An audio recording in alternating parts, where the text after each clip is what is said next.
오늘 우리에게 주신 하나님 말씀은 창세기 35장 23절에서 36장 8절까지의 말씀입니다. 구약성경 53면입니다. 창세기 35장 23절부터 36장 8절까지입니다.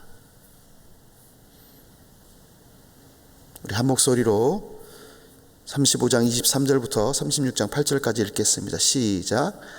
레아의 아들들은 야곱의 장자 루벤과 그 다음 시므온과 레위와 유다와 이사갈과 수블론이요, 라헬의 아들들은 요셉과 베냐민이며 라헬의 여종 비라의 아들들은 단과 납달리요, 레아의 여종 실바의 아들들은 갓과 아셀이니 이들은 야곱의 아들들이요 바단 아람에서 그에게 낳은 자더라. 야곱이 기럇 아르바의 마므레로 가서 그의 아버지 이삭에 이르렀으니 기럇 아르바는 곧 아브라함과 이삭이 거류하던 헤브론이 있더라. 이삭의 나이가 180세라. 이삭이 나이가 많고 늙어 기운이 다함에 죽어 자기 열조에게로 돌아가니 그의 아들 에서와 야곱이 그를 장사하였더라. 에서 곧 에돔의 족보는 이러하니라. 에서가 가나안 여인 중 헷 족속 엘론의 딸 아다와 히위 족속 시브온의 딸인 아나의 딸 오홀리바마를 자기 아내로 맞이하고 또 이스마엘의 딸 느바요스의 누이 바스맛을 맞이하였더니 아다는 엘리바스를 에서에게서 낳았고 바스맛은 르우엘을 낳았고 오홀리바마는 여우스와 얄람과 고라를 낳았으니 이들은 에서의 아들들이요 가나안 땅에서 그에게 태어난 자들이더라. 에서가 자기 아내들과 자기 자녀들과 자기 집의 모든 사람과 자기의 가축과 자기의 모든 짐승과 자기가 가나안 땅에서 모은 모든 재물을 이끌고 그의 동생 야곱을 떠나 다른 곳으로 갔으니 두 사람의 소유가 풍부하여 함께 거주할 수 없음이로라. 그들이 거주하는 땅이 그들의 가축으로 말미암아 그들을 용납할 수 없었더라. 이에 에서 곧 에돔이 세일산에 거주하니라. 아멘. 야곱은 하나님의 명령을 따라서 베델로 올라갔습니다. 이 베델은 형 에서의 낯을 피하여 도망갈 때에 하나님께서 만나 주신 곳입니다. 다시 돌아올 때에 야곱의 아들들이 세겜에서 벌인 만행으로 두려워할 때에 하나님께서 다시 한번 야곱을 부르셨습니다. 베델로 올라가라. 그리고 거기서 만나 주셨습니다. 제단을 쌓으라 하셨습니다. 그곳에서 야곱은 전능하신 하나님을 봤습니다. 엘베델. 그리고 오래전 하란으로 도망갈 때에 베델에서 기도한 대로 무사히 아버지 집에 오면 내가 이렇게 하겠습니다. 그 일들을 행하기 시작합니다. 무사히 아버지 집에 돌아왔습니다. 하지만 라헬이 해산하면서 죽어 베들레헴의 근처에 장사 지내게 됩니다. 라헬의 죽음 이후에 본문은 12아들의 이름이 어머니 이름 아래 기록되어 있습니다. 하나님은 야곱이 이끄는 그 상실, 그 속에서 12아들을 통해 세워질 12지파 완성된 공동체를 보여주십니다. 하나님은 아브라함과 맺은 언약을 지키셨습니다. 창세기 12장 2절인데요. 내가 너로 큰 민족을 이루고 내게 복을 주어 내 이름을 창대하게 하리니 너는 복이 될지라.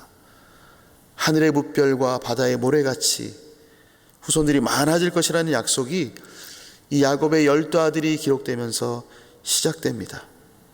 그들은 장차 큰 민족을 이루게 될 것입니다. 야곱 가정의 상실 안에서 언약을 지키신 하나님은 우리에게도 이 상실이라는 아픔을 통해서 또 아픔 속에서도 공동체를 완성해 가십니다. 내가 보기에는 아픔이고 괴로움이지만 하나님께서는 그 아픔과 괴로움 속에서 하나님의 약속을 이어가십니다. 공동체를 믿음으로 세워가십니다. 그 시작이 누구인가? 공동체의 상실 가운데서도 그 약속을 지켜내는 중심에는 내가 있습니다. 그 약속을 하나님은 나를 통해서 시작하십니다. 나를 통해 믿음의 후손들을 많이 세우신다는 이야기입니다. 우리 자녀들뿐만 아니라 공동체 안에서, 믿음의 교회 안에서 다음 세대를 키워내게 하신다는 것입니다. 야곱에게 약속하신 하나님이 바로 나의 하나님이시기 때문에 그렇습니다. 우리는 삶 가운데 어려움을 많이 만납니다. 괴로움을 당합니다. 그런 하나님은 그 괴로움 속에서도 하나님의 일을 선하게 이행하십니다.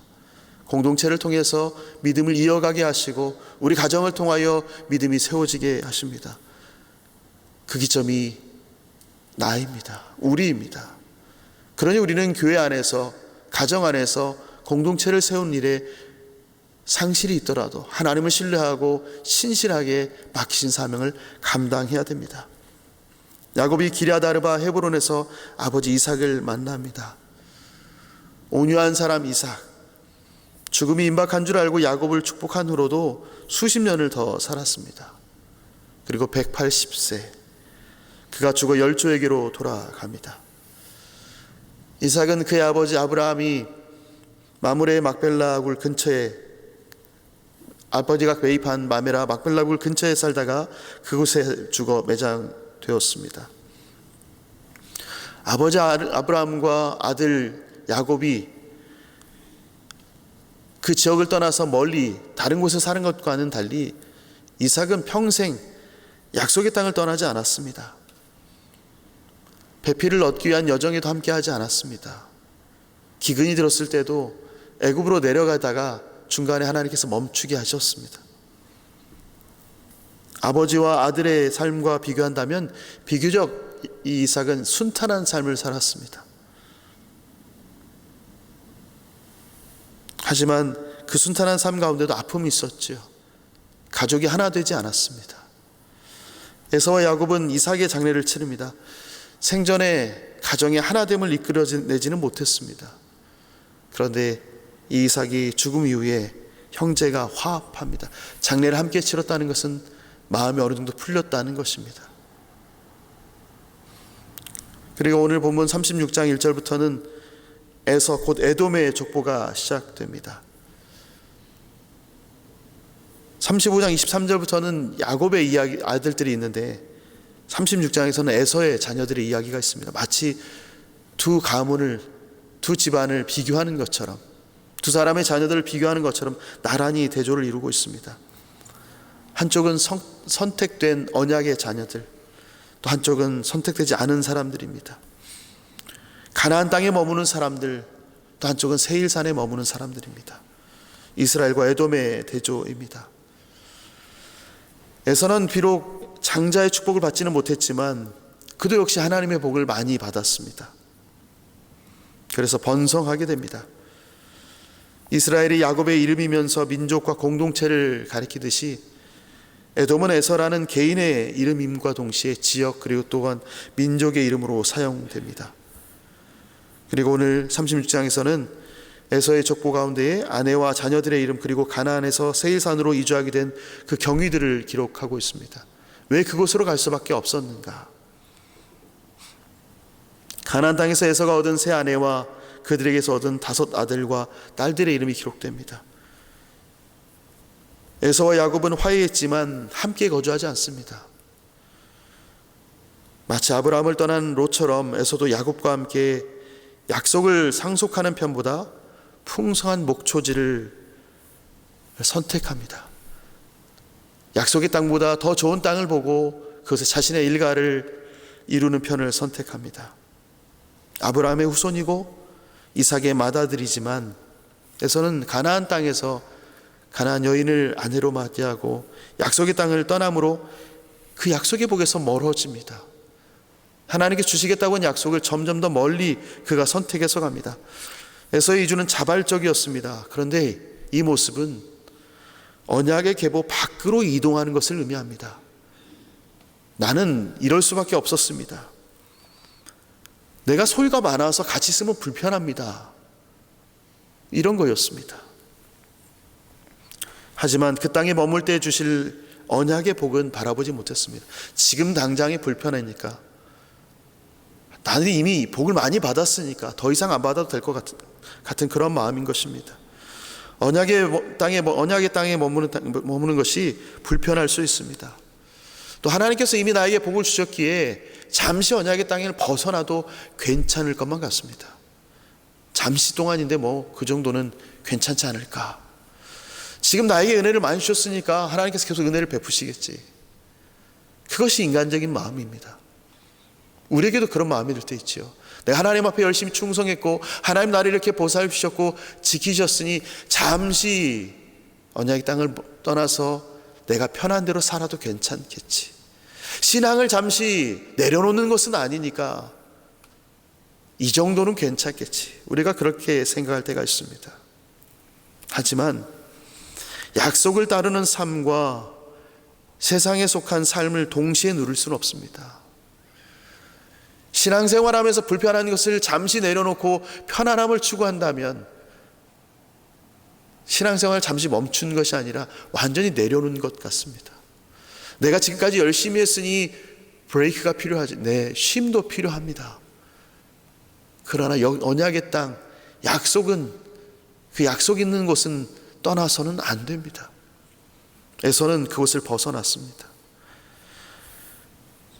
때로는 나의 자발적인 선택이 하나님의 언약에서 멀어지게 하는 것만큼 어리석은 것은 없습니다. 이 정도면 괜찮겠지라는 것이 나의 기준이 되면 하나님과 멀어질 수밖에 없습니다. 하나님은 우리로 하여금 멀어지는 것을 바라지 않습니다. 하나님, 우리가 언제든 하나님 품에 돌아오기를 기다리고 계시고 그 안에 머물기를 기대하고 계시고 그 안에 있을 때에 하늘의 축복을 부어주십니다. 우리가 마주한 오늘 하루, 또 우리는 주어진 언약의 땅에서 살아가게 됩니다. 이 언약을 벗어나려 하지 마십시오. 또한 우리는 벗어나지 않아도 됩니다. 보내신 그곳에 머물면서 언약 백성으로서의 삶을, 또 약속을 따르는 일상을 살아가는 오늘을 우리는 보낼 것입니다. 때로는 불편할 수 있습니다.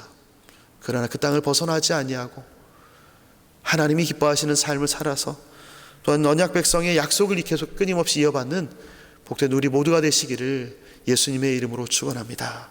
아멘. 하나님,